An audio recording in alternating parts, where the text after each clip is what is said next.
ఏర్పాటు చేసిన municipal shopping కాంప్లెక్స్లు గడిచిన 2 ఏళ్లుగా నిరుపయోగంగా ఉన్నాయని, తక్షణమే వాటిని వినియోగంలోకి తెచ్చేందుకు చర్యలు చేపట్టాలని భద్రాద్రి కొత్తగూడెం జిల్లా కలెక్టర్ జితేష్ వి పాటిల్ అధికారులను ఆదేశించారు. శనివారం ఆయన షాపింగ్ కాంప్లెక్స్లను పరిశీలించారు. ఈ సందర్భంగా కలెక్టర్ మాట్లాడుతూ, మున్సిపల్ షాపింగ్ కాంప్లెక్స్లో వారం 10 రోజుల్లో మహిళా సంఘాలతో ఫుడ్ కోర్టులను ఏర్పాటు చేయనున్నట్లు తెలిపారు. పగిలిపోయిన టైల్స్ ఉన్నాయి, సిమెంట్ కంకర ఉంది. డోజర్తో మొత్తం ఒక తీసి మంచి గ్రావెల్ కాంపాక్షన్తో లెవెల్ చేసేసుకోవచ్చు.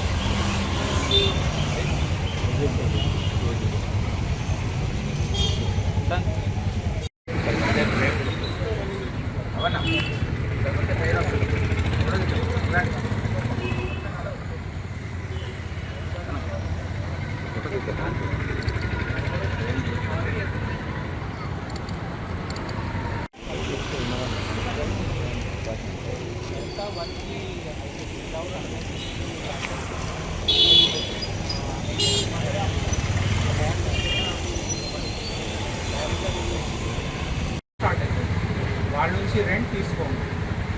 రెంట్ దీనికి ఫిక్స్ కాలేదు కదా, నో రెంట్. సోలార్ ప్యానెల్తో లైటింగ్ ఉంటుంది, మనమే అన్ని బ్యాంబుతో ఏర్పాటు చేసుకుంటాము. నెక్స్ట్ స్టేజ్ ఏం చేస్తామంటే దీనికి ఇంకా వెనకాల మంచి ఫినిషింగ్ కూడా ఇద్దాం. సో ముందు స్టార్ట్ అయిపోతుంది, స్టార్ట్ అయినాక వాళ్ళకి 2-3 రోజులు ఆపేద్దాం. తర్వాత మంచి వెనకాల బ్యాంబూ ప్యానలింగ్ చేసుకొని మంచి ఒక థీమ్ పెట్టి మీరు ఏం పేరు ఫైనల్ చేస్తారో అది ఆ పేరు బట్టి మనం దానికి లుక్ ఇచ్చేద్దాం. పైన కూడా మంచి లుక్ కోసం. సో నెక్స్ట్ ఇప్పుడు మీరు ఇది task to be done. So task number 1 solar panel and lights. So ఇది ఆ రాజు అబ్బాయి ఉన్నాడు కదా వరంగల్ నుంచి, అతను ఇస్తాడు. Then సెకండ్గా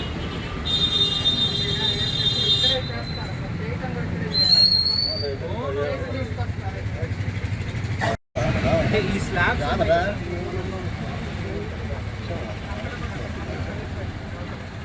damage